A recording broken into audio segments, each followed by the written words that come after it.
Hello again, everybody. Welcome to USA Wrestling Weekly. I'm Scott Casper. Here now this week's news and features from USA Wrestling, the national governing body of our sport. Well, January 28th, the USA Wrestling hosted the Kiki Cup, its first international tournament of the 2012 season. The Kiki Cup is a Greco-Roman dual meet event held at the U.S. Olympic Training Center. The day was headlined by the return of 2000 Olympic champion and 2004 Olympic bronze medalist Rulon Gardner. Gardner made coming out of retirement look easy as he won all four of his bouts while competing in the heavyweight division for USA Team 3. Rulon, now 40 years old, wrestled for the first time since he won his bronze medal bout at the 2004 Olympic Games in Athens, Greece. Gardner defeated two athletes from India, Dharmender Dalal and Pal Rishi, as well as Andre Bernardino of Spain and Daniel Ficaro Rocco of Italy. In his four victories, he did not allow 1 point to be scored against him and outscored his opponents 25-0. Gardner was also a 2011 world champion. You remember Rulon decided to return to wrestling last year after he dropped nearly 200 pounds on NBC's Biggest Loser television show. Gardner enjoyed a noticeable size advantage in his bouts. There was no weigh-in for the Kiki Cup, and Gardner still has a little more weight to lose to reach the 264-pound weight limit in his class. Rulon talked to us about his return to competition. Well, after almost 8 years of zero activity in the sport of wrestling, now to be back training, it's a blast again. It's fun again. It's fun to be around Byers and the guys that I wrestled with back in the day, but then also all the young guys in America that I think need to have a good impression put upon them because this being an Olympic year. It was a great day for U.S. heavyweights. All went 4-0 in their competition. 2002 world champion, 2008 Olympian Dramil Byers beat all four of his opponents, and as you might guess, Byers was dominant in all of his victories. Also going 4-0 among U.S. big men, Brandon Roop, USA Team 2, Toby Erickson on USA Team 4. Now, at 163 pounds, 2011 U.S. World Team member Andy Bisick won all four of his bouts. A number of other U.S. athletes went 3-0 during the tournament as well. In the Kiki Cup, 4 U.S. teams compete against 4 international teams, but don't wrestle any of the other U.S. teams. Of the 4 U.S. teams, 3 went undefeated in their dual meets. That was USA Team 1, Team 2, and Team 3. National Greco-Roman coach Steve Frazier provided his assessment. Most guys wrestle pretty well. Some guys a little rusty, coming off some injuries in the holiday. But anyways, I was glad because 16 dual meets in one day. You can't. It's a great thing, a good experience for us. So it was great. Well, the Kiki Cup is named in honor of Kiki Kelly, a wrestling enthusiast who has gratefully sponsored this competition for the last 2 years. Her support has allowed USA Wrestling to bring together all of these international athletes for a full day of quality Greco-Roman competition. Now, we talked to Kiki about her support for the event. Never thought there would be a way for me to get involved. My dad and brother and boyfriend are all wrestlers, and I would have loved to have been a female wrestler if it had been an option for me. So I'm very interested in what the women wrestlers are doing, and I'm interested in supporting the male wrestlers, Greco-Roman especially, as much as I can. Most of the athletes who wrestled in the Kiki Cup will also be wrestling in the Dave Schultz Memorial International this weekend. We'll have more on the Schultz International later in this program. Well, this weekend, the U.S. competed at the Ivan Urigin Memorial Grand Prix held in Krasnoyarsk, Russia. It's one of the most respected international competitions of the year.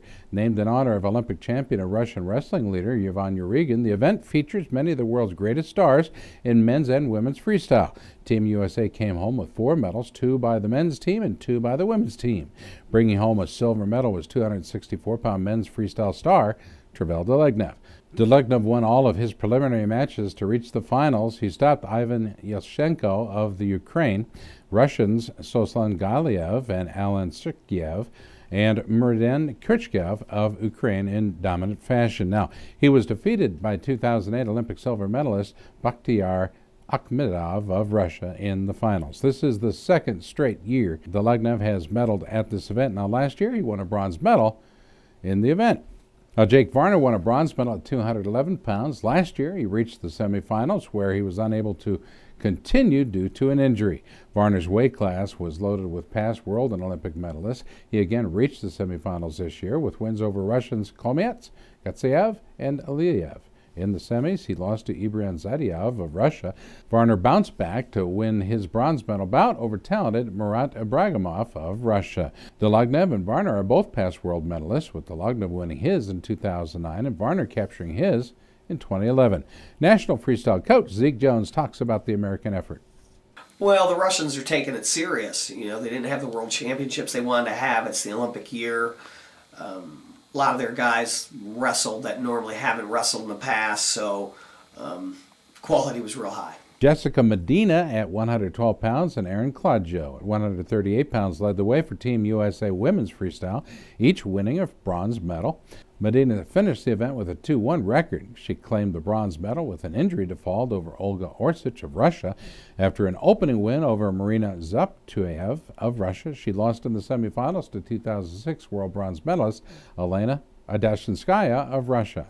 Claudio had her best international event ever, going 3-1 in a loaded weight class. She beat Alla Cherkasova of the Ukraine in the bronze medal round 1-0, 2-2, and her only loss was two-time Olympic champion Kairo Icho of Japan in the semifinals. Erin talked to us about her outstanding effort. It was a good match. It was tough. She moved the line. I think she out-techniqued me, I have to say, but it was good. I was glad I got to wrestle her before, the Olympics. And I don't think I did that bad, but still got a long ways to go. Well, once again this year, Jason Bryant visited the U.S. Olympic Training Center with the question on everybody's mind: who will win the Super Bowl, Giants or Patriots? All right, J.P. O'Connor from New York, went to college in Mass. Patriots or Giants? Patriots, definitely Patriots. I've never been a Giants fan. And to be honest with you, when I first went to college, I kind of despised the Patriots, but got a chance to meet Robert Kraft and my head coach, Shea Weiss at Harvard, is He's a big fan of Belichick. So, he's got the hookup too, right? Yeah, he's got the hookup. So not too many Giants or Patriots fans here at the training center this week. You're kind of sitting there walking tall right now, aren't you? Yeah, there are a couple New Jersey guys, right? Darion and yeah, he's an Eagles Burrows. fan. He's an Eagles fan. He's an Eagles fan, all right. How about Burrows? What's he at? We'll find out. All right, nice. Who do you got? Giants or Patriots? Serious. Seriously. Giants, all the way. They haven't lost in the last 2 times they met them.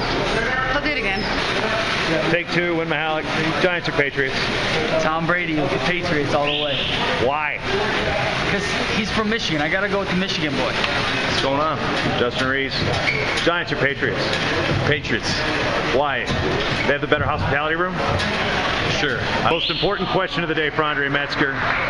You probably remember Super Bowl I. So who do you got in this Super Bowl with the Giants and Patriots?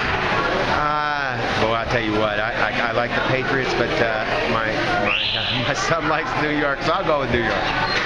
So any chances them bringing? Well, what was it like watching Bart Starr in Super Bowl I? Hey, come on. Aaron sneaking up on you. Hell no. What's up? The same question we had last year, although your Steelers aren't involved. I could care less. I'll be snowboarding and I could care less. Darian Caldwell, the big game coming up. Who you got? Giants or Patriots? Of course, Giants, man. I'm a Jersey boy. New York, New Jersey. I'm a Giant at heart. Even though I'm an Eagles fan, I'm a Giant at heart, Oh, wait, whoa. That does not work. You cannot be a Giants and Eagles fan at the same time. I'm an Eagles fan, but I got to root for the home team, Sneaking up on you. Giants or Patriots? Patriots. I'm not a huge football fan, but I'm from Massachusetts, so it's got to be Patriots. It's simple. Giants or Patriots? Patriots. Why? I hate the Giants. So the important question is, Giants or Patriots? I'm going Giants. Tom Brady's too much of a pretty boy. I don't like him. So could either of these teams take the Grey Cup champ? The BC Lions? Hell no. Hell no. All right, Mr. Got Doubles here working at practice, but I know what's on your mind. Super Bowl's on your mind. Who do you got? I got the Patriots, man. You can't bet against Tom Brady. He's been there plenty of times in the last couple of years, and he's looking good, man. He's at the top of his game. But, the Giants play in Jersey. Yeah. And you're kind of New York team, man. I'm a Broncos fan. The Tebow time's over, so... a lot of people are going to be disappointed to hear that. I'm not rooting for anybody right now. I'm just looking for a good game. I wish Tebow was in it. He'd have willed his way to a 4th-quarter victory. Threw a touchdown pass in the first play of overtime. So. Can you give us a quick Tebow? A T-bow? There you go. I'm going to do that after I win my Olympic gold on the Tebow. He's going to Tebow after the Olympic gold. The craze will still be going. Some people will recognize what I'm doing out there, so it'll be funny. All right, Nick Simmons. What's up? Question of the day. What's that? Giants or Patriots? Who cares? I'm going to miss it anyways. Folks, stay tuned. We'll be right back. There's more. You're watching USA Wrestling Weekly.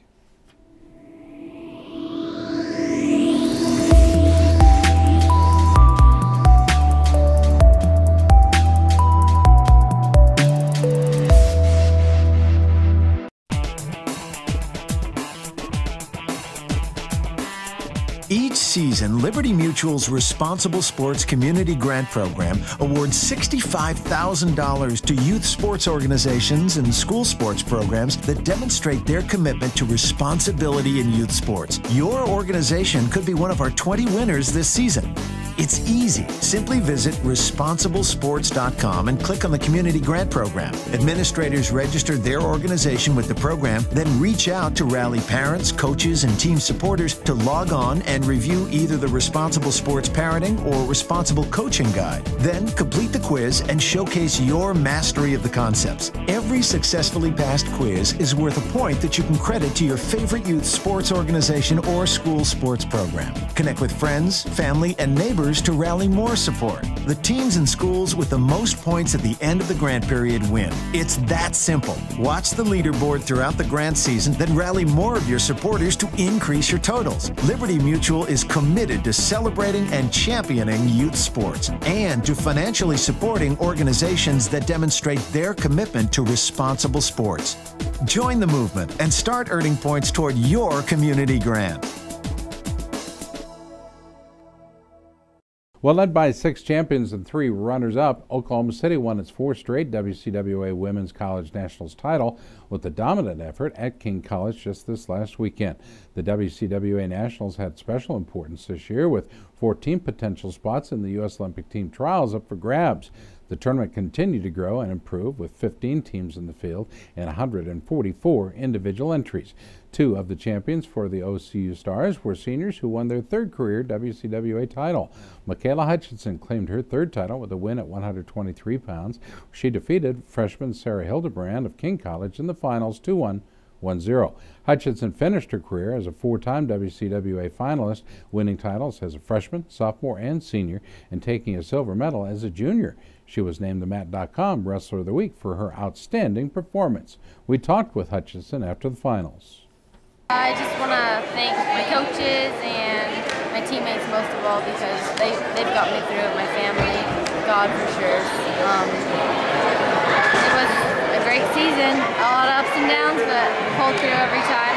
Time always goes by, so. Well, the other 3-time champion for OCU was Brittany Delgado at 191 pounds. Delgado nailed a headlock and pinned former WCWA national champion Hillary Greeny of Simon Fraser in 1 minute 49 seconds for her title. Her teammates mobbed her in celebration after her finals victory. Most of the time, once you get down in freestyle, you really can't come back. And I gave up the first point. Greeny did a really good job, moving me and stuff.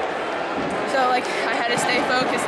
My team and just hearing everybody cheering for me kept me focused in order to go through and push through. Well, capturing her 2nd straight WCWA title was senior Christy Davis, who pinned Sydney Nelson of the Cumberlands in 56 seconds in the finals at 155 pounds. Davis, a 2-time world champion and a 9-time world medalist, went back to college later in her career. A leader on the team, she's called Mama D by her admiring teammates. It was good. I felt a little bit more stressed than usual, but my last tournament, my college season, I feel that it went pretty good. As far as college wrestling, it has improved tremendously, and competition between the teams and between the individuals has grown so much, and I am excited to see it continue in the future. 3 other OCU wrestlers won their first national titles as well. Freshman Emily Webster was the 101-pound champion after a dominant 6-0-6-0 tech fall over Daphne Hodgson of Simon Fraser. Junior Joey Miller won the 116-pound title, shutting out Andrea Hughes of the Cumberlands in the finals. The final score, 4-0-3-0. Freshman Jennifer Page won an intense battle at 143 pounds by defeating 2011 junior world bronze medalist Holly Reagan. she of King of an intense final there, 3-1, 3-2.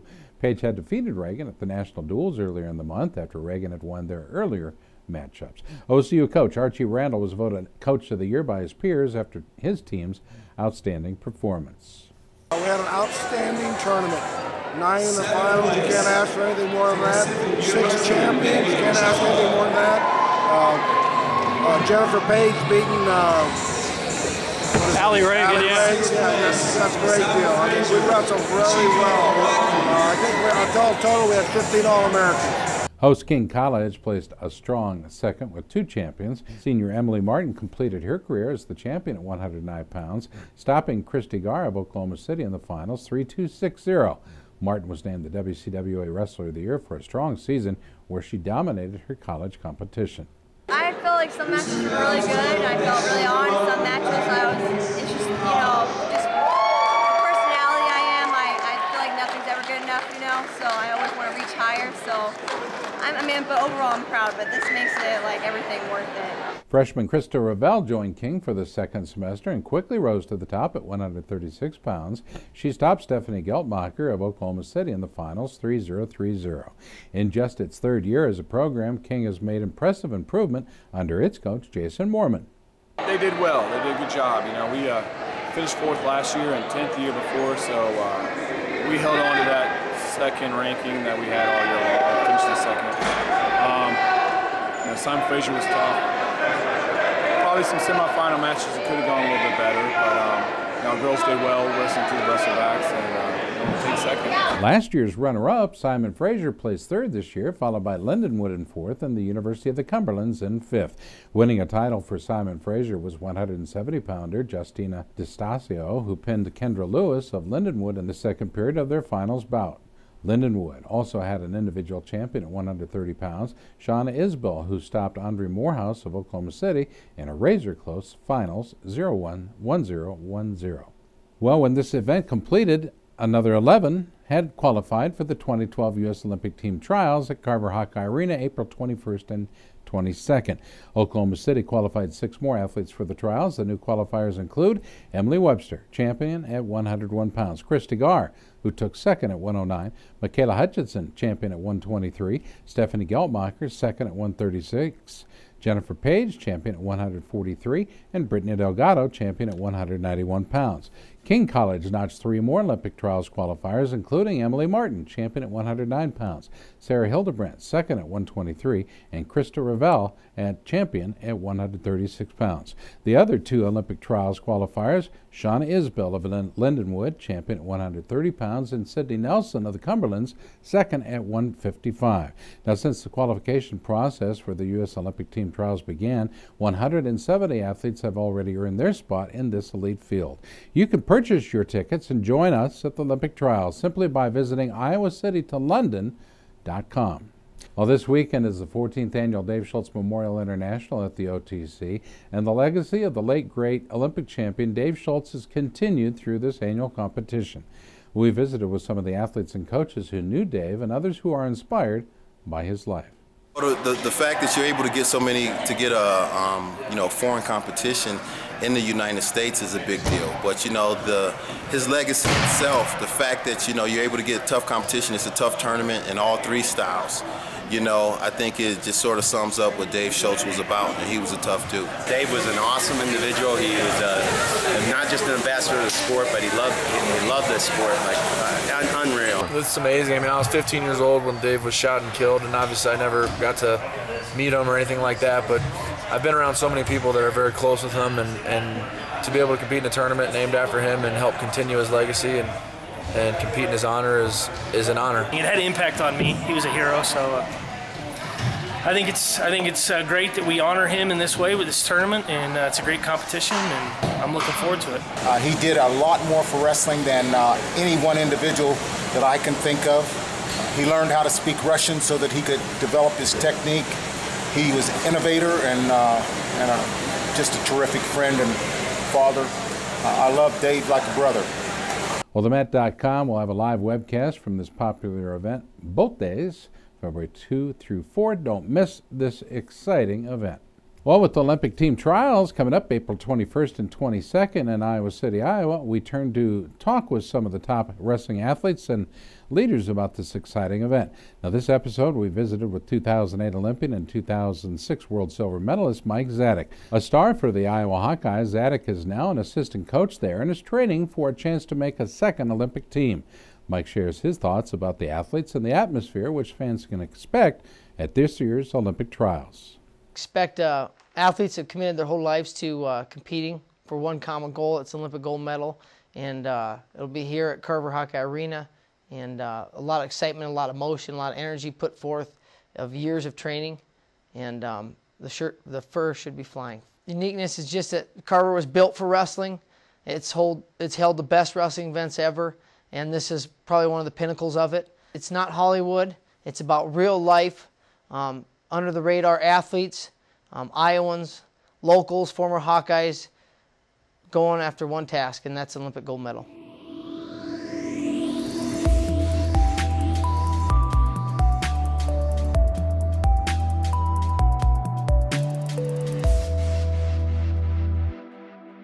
Wrestling fans, USA Wrestling has launched a top social networking site designed for you. USA Wrestling Nation is the latest innovation provided to the wrestling community by our sports national governing body, USA Wrestling. Post photos, blogs, and videos, interact on boards. Keep up with your favorite wrestling personalities with USA Wrestling Nation. It's free to register. Join the thousands of wrestling fans that have already signed up and become a part of the USA Wrestling Nation at usawrestlingnation.com.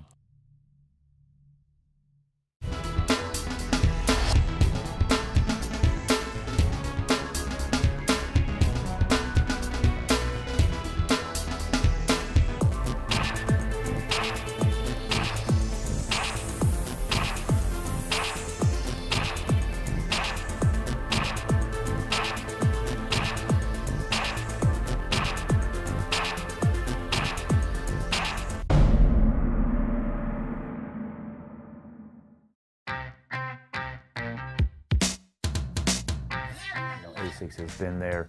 They've been the lifeblood of the sport. It's been a long time, and they've been at the top of the game every year, forever. And I'll tell you what, now that I think about it, maybe that's where I've gotten my inspiration, because you know, I always want to be in the top of my game in wrestling, and I think that's where ASICS is and wants to be as well. Well, it's time for a look at some of the changes in the rules of international wrestling. We take you inside. FILA, the International Wrestling Federation, published a new document with photos clarifying the rule changes which were announced in December. This week we show the rule violation of repeated entry into the red zone. In the first photo, the referee must warn the wrestler at fault by saying red zone. In the second photo in Greco-Roman, the referee must order the red wrestler by saying head up. In the third photo, if the red wrestler maintains action in the red zone and or displays a passive attitude such as fleeing the mat or fleeing a hold, the referee must whistle and stop the bout. He gives a verbal warning then to the red wrestler at fault. In the fourth photo, if the red wrestler continues to display passivity despite the referee's verbal warning, the referee must stop the bout and give a caution to the red wrestler in this case and award 1 point to the blue wrestler. Each week we'll show more rule clarifications in future episodes. Well, USA Wrestling applauds colleges which choose to add wrestling as a varsity sport, and in recent years we've seen many new programs developed around the country. Recently we visited with Rex Brownham, the athletic director at Northwest Kansas Tech, a junior college in Goodland, Kansas. Brandon was the former coach at Lassen College in California, which had a strong wrestling tradition. Last year, the school added men's wrestling. Just this past month, Northwest Kansas Tech created a new women's program. We wanted to get involved with all athletics, and they started men's wrestling last year, and I gave them the idea of starting women's wrestling. And while we didn't have a lot of time this fall, we did manage to get 4 girls. We're on board with scholarships, and of course we have a budget for travel and all. Well, the WCWA Women's College Nationals was the last event in which 2008 Olympian Marcy Van Duzen served as the head women's coach at Menlo College. Van Duzen stepped down for personal reasons and will be moving to Hawaii. She was the first woman hired to coach a varsity college wrestling team. Van Duzen talked to us about the experiences she had during her 2 years leading the Menlo program. This has been an experience that will last a lifetime, really. I think I've learned more about myself and about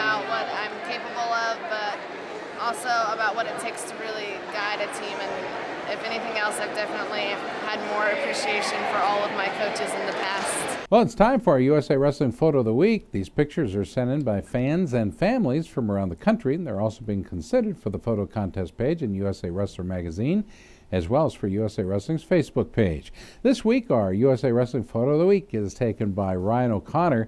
It depicts 7-year-old Christian O'Connor from Vian, Oklahoma, using a 3/4 stack on an opponent at the Amarillo Nationals. To have your photographs considered for the contest, simply email them to Gary Abbott at gabbott@usawrestling.org. Well, folks, that'll do it for this week's show. We appreciate you watching, and for those of you that participate in wrestling, thank you. Have a good one, everybody.